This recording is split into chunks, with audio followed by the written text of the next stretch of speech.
Magic ഡിജിയിൽ ഇനി മുതൽ broadband കളക്ഷൻസും എടുക്കാവുന്നതാണ്.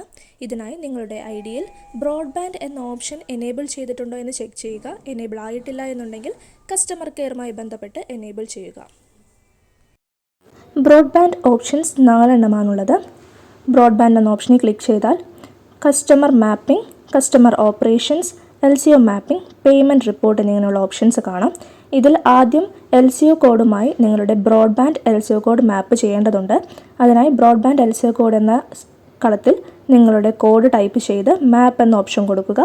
പാർട്ട്ണർ കോഡ് ഡീറ്റെയിൽസ് എല്ലാം അവിടെ ലഭ്യമാകും. അത് ചെക്ക് ചെയ്തതിന് ശേഷം മാപ്പ് എന്നത് ക്ലിക്ക് ചെയ്തിട്ടുണ്ടെങ്കിൽ ID മാപ്പ് ആവും. ഇതിൽ ഒന്നിൽ കൂടുതൽ IDകൾ മാപ്പ് ചെയ്യാവുന്നതാണ്. മാപ്പ് ചെയ്ത IDകളിൽ ഏതെങ്കിലും വേണ്ടാത്തതുണ്ടെങ്കിൽ അത് അൺമാപ്പ് ചെയ്യുന്നതിനുള്ള ഓപ്ഷനും ഇവിടെ അവൈലബിൾ ആണ്. സൈഡിലായി അൺമാപ്പ് എന്ന ഓപ്ഷൻ കാണാം. അത് ക്ലിക്ക് ചെയ്തിട്ടുണ്ടെങ്കിൽ ഈ ID നിങ്ങളുടെ ഡിജിറ്റൽ IDയിൽ നിന്നും അൺമാപ്പ് ആകുന്നതാണ്. ഒരു കസ്റ്റമറെ അസൈൻ ചെയ്ത് അത് മാപ്പ് ചെയ്ത് കഴിഞ്ഞാൽ ഈ ഒരു അൺമാപ്പിംഗ് നടക്കുന്നതല്ല, അതിന് മുൻപ് നടക്കുന്നതാണ്. ഇനി കസ്റ്റമർ വൈസ് മാപ്പിംഗ് ആണ് കാണിക്കുന്നത്. ഇതിൽ ബ്രോഡ്ബാൻഡിൽ തന്നെ കസ്റ്റമർ മാപ്പിംഗ് എന്ന ഓപ്ഷനുണ്ട്. അത് ക്ലിക്ക് ചെയ്ത് കഴിയുമ്പോൾ നമുക്ക് കസ്റ്റമറെ ബൾക്കായിട്ട് ആഡ് ചെയ്യാനുള്ള ഓപ്ഷനാണ് ഇവിടെ കാണിക്കുന്നത്. STB ഉള്ള കസ്റ്റമേഴ്സിനും ബ്രോഡ്ബാൻഡ് മാത്രമുള്ള കസ്റ്റമേഴ്സിനെയും ബൾക്കായിട്ട് ഇവിടെ ആഡ് ചെയ്യാൻ സാധിക്കും. STB ആണെങ്കിൽ സെലക്ട് ചെയ്തതിന് ശേഷം ക്ലിക്ക് ടു ഡൗൺലോഡ് ടെംപ്ലേറ്റ് എന്ന് ക്ലിക്ക് ചെയ്യുമ്പോൾ ഒരു Excel ഫയൽ ഇവിടെ ഡൗൺലോഡായി വരും. ഈ Excel ഫയലിനകത്ത് നമ്മുടെ STB ഉള്ള കസ്റ്റമേഴ്സിൻ്റെ CRF നമ്പറും ബ്രോഡ്ബാൻഡ് യൂസർ ഐഡിയും അവരുടെ കസ്റ്റമേഴ്സിൻ്റെ ബ്രോഡ്ബാൻഡ് യൂസർ ഐഡിയും ടൈപ്പ് ചെയ്ത് ഫയലിൻ്റെ പേരൊന്നും ചേഞ്ച് ചെയ്യാതെ അങ്ങനെ തന്നെ ആക്കി ജസ്റ്റ് ഒന്ന് സേവ് കൊടുത്ത് അപ്ലോഡ് ചെയ്യാവുന്നതാണ്. ഫയൽ സേവ് ചെയ്തതിന് ശേഷം ഇതേ പേജിലേക്ക് തന്നെ തിരിച്ചു വന്ന് ഇവിടെ CSV ഫയൽ എന്നുള്ളത് ക്ലിക്ക് ചെയ്താൽ നമ്മൾ ക്രിയേഷൻ ചെയ്ത ഫയൽ അവിടെ കാണിക്കും. അത് സെലക്ട് ചെയ്ത് സബ്മിറ്റ് ചെയ്തിട്ടുണ്ടെങ്കിൽ ഈ കസ്റ്റമേഴ്സ് എല്ലാം ഇതിലേക്ക് മാപ്പ് ആവാനായിട്ട് പ്രോഗ്രസ്സിലായിരിക്കും. കുറച്ച് ടൈമിനുള്ളിൽ തന്നെ അത് സക്സസ് ആയി കാണിക്കും. ഡീറ്റെയിൽസ് എല്ലാം ഇവിടെ കാണിക്കുന്നുണ്ടായിരിക്കും. വ്യൂ എടുത്ത് നോക്കിയിട്ടുണ്ടെങ്കിൽ അതിനകത്ത് അത് പ്രോഗ്രസ്സിലായി കാണിക്കും. കുറച്ച് സമയത്തിനുള്ളിൽ തന്നെ അത് കംപ്ലീറ്റഡ് ആയിരിക്കും.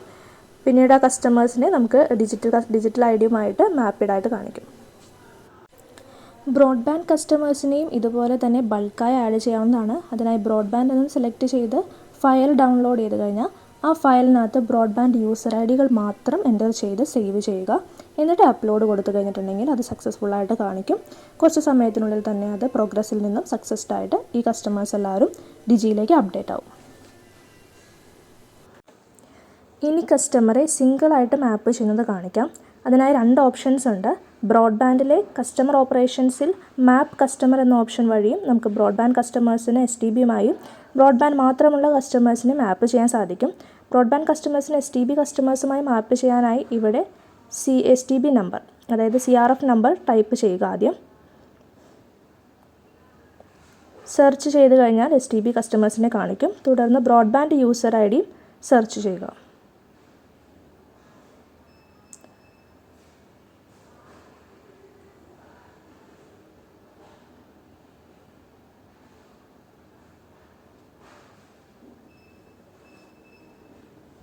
ഇവിടെ ബ്രോഡ്ബാൻഡ് കസ്റ്റമർ ഡീറ്റെയിൽസും അവൈലബിൾ ആകും.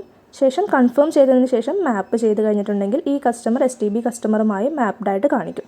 ഇനി ബ്രോഡ്ബാൻഡ് ഓപ്ഷനും ഇവിടെ തന്നെ ചെയ്യാം. കൂടാതെ കസ്റ്റമേഴ്സിൽ ലിസ്റ്റ് കസ്റ്റമേഴ്സ് എന്ന ഓപ്ഷനിലും നമുക്കിത് ചെയ്യാനുള്ള ഓപ്ഷനുണ്ട്.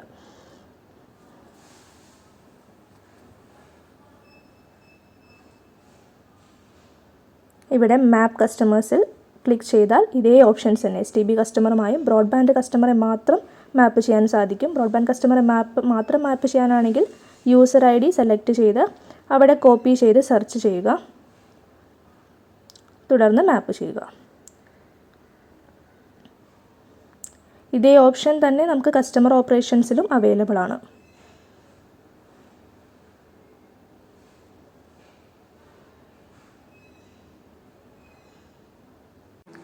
ഇനി പേയ്മെൻറ്റ് എടുക്കുന്നത് എങ്ങനെയെന്ന് കാണിക്കാം.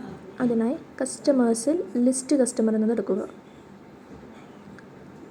തുടർന്ന് ബ്രോഡ്ബാൻഡ് യൂസർ ID എന്ന കോളത്തിൽ ബ്രോഡ്ബാൻഡ് യൂസർ ID ടൈപ്പ് ചെയ്ത് സെർച്ച് ചെയ്യുമ്പോൾ ബ്രോഡ്ബാൻഡ് മാത്രം യൂസ് ചെയ്യുന്ന കസ്റ്റമറെ കാണിക്കും. ഇതിൽ തേർഡ് ഓപ്ഷൻ ഓപ്പറേഷൻസിലെ തേർഡ് ഓപ്ഷനായ മേക്ക് പേയ്മെൻറ്റ് എന്നത് ക്ലിക്ക് ചെയ്യുക.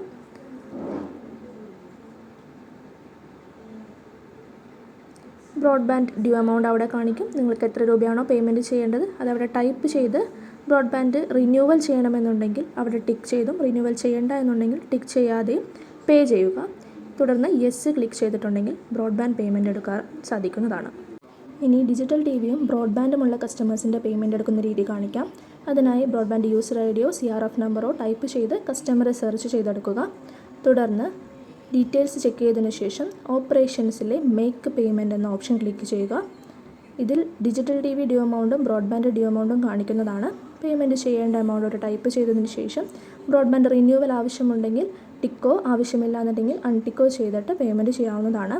രണ്ട് പേയ്മെൻറ്റും ഒരുമിച്ചും എടുക്കാം. ഡിജിറ്റൽ ടി വി മാത്രം മതിയെങ്കിൽ അതിൽ ക്ലിക്ക് ചെയ്തും ബ്രോഡ്ബാൻഡ് മാത്രം മതിയെങ്കിൽ അതിൽ ക്ലിക്ക് ചെയ്തും പേയ്മെൻറ്റ് എടുക്കാവുന്നതാണ്. പേ കൊടുത്തതിന് ശേഷം യെസ് പ്രസ് ചെയ്തിട്ടുണ്ടെങ്കിൽ ബ്രോഡ്ബാൻഡ് പേയ്മെൻറ്റ് കുറച്ച് സമയത്തിനുള്ളിൽ സക്സസ് ആവുന്നതാണ്. ഡിജിറ്റൽ ടി വി പേയ്മെൻറ്റ് അപ്പോൾ തന്നെ സക്സസ് ആവും.